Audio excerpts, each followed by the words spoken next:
Well, as you see, I got some blueberries there.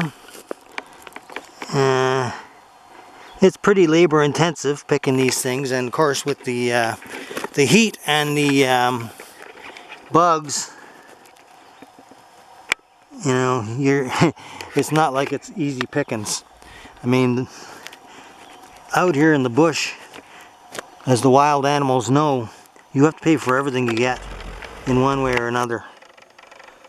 And yeah, a lot of people, they'll buy them from roadside stands already picked, but I can guarantee you that a lot of those nice plump ones you see on the road stands are cultivated, and they're actually grown by people, and there's no guarantee that they're not covered in some kind of insect or some kind of spray that they spray them with to get them bigger, you know.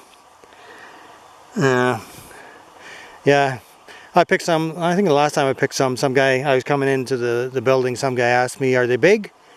And I said, well, I got a mixture of bigger ones and smaller ones, which is usually what you'd get out in the wild.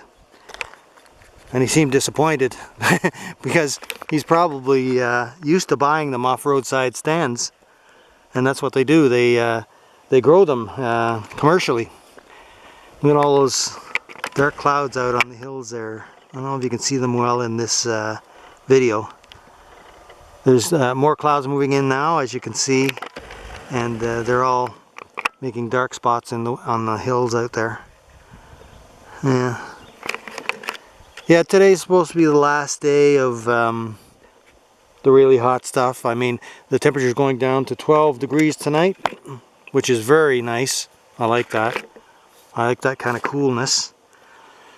And then it's supposed to gradually increase again during the week, towards the end of the week, but it doesn't look like there's going to be any heat warnings up, which is nice, but you never know until you get there. I mean, they don't know. They have a difficult time predicting tomorrow's weather, even today's weather sometimes, because I've often seen them change the weather forecast from what it was in the morning to something different later in the day. So yeah, that's not forecasting. Forecasting is, you know, a few days ahead, at least one day ahead. That's, you know, at least reasonable one day ahead, but they can't do it. All the technology they have, they still can't do it. Yeah, it's a nice view up here, you know, it's a nice spot. It is a bit warm, like I said, right now, and the bugs are a bit bothersome, but, you know, it's not enough to chase me off. Not yet, and I don't think it will be. I think I can already feel the fresher air starting to come in. The humidex is supposed to be up to 29 today, I think. So it was in the high 30s yesterday. That was not nice. When I went outside yesterday, it's like breathing hot water. Breathing warm water, you know, because it was so humid and the humidity was thick.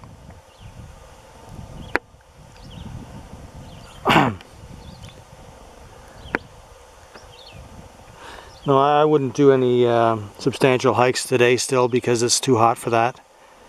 But tomorrow might be a different story. We will see. I'm not sure. I mean,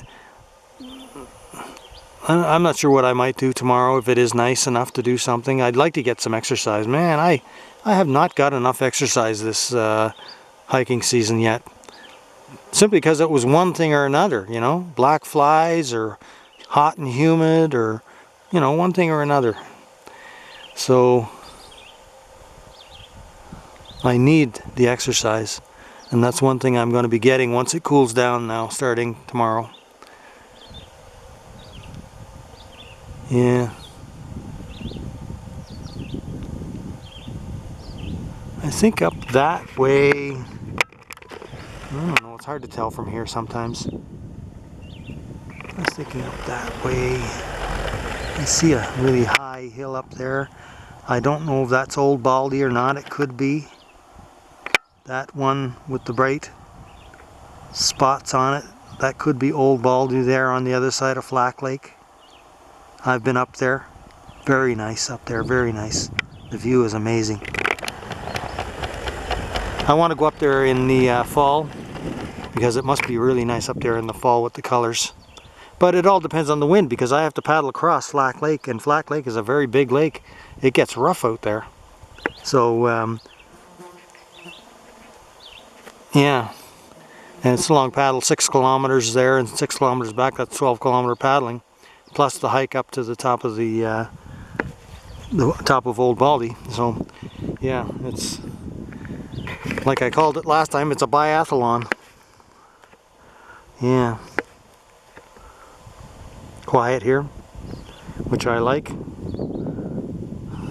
Yeah.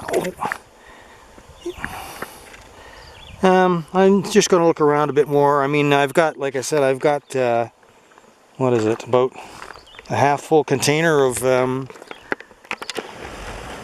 blueberries. I'd like to fill this container up if I can before I go back. But it depends if I can find enough nice blueberries. There's a lot of blueberries up here, but a lot of them are really small. So I like to pick the bigger ones if I can. Anyways, let's go.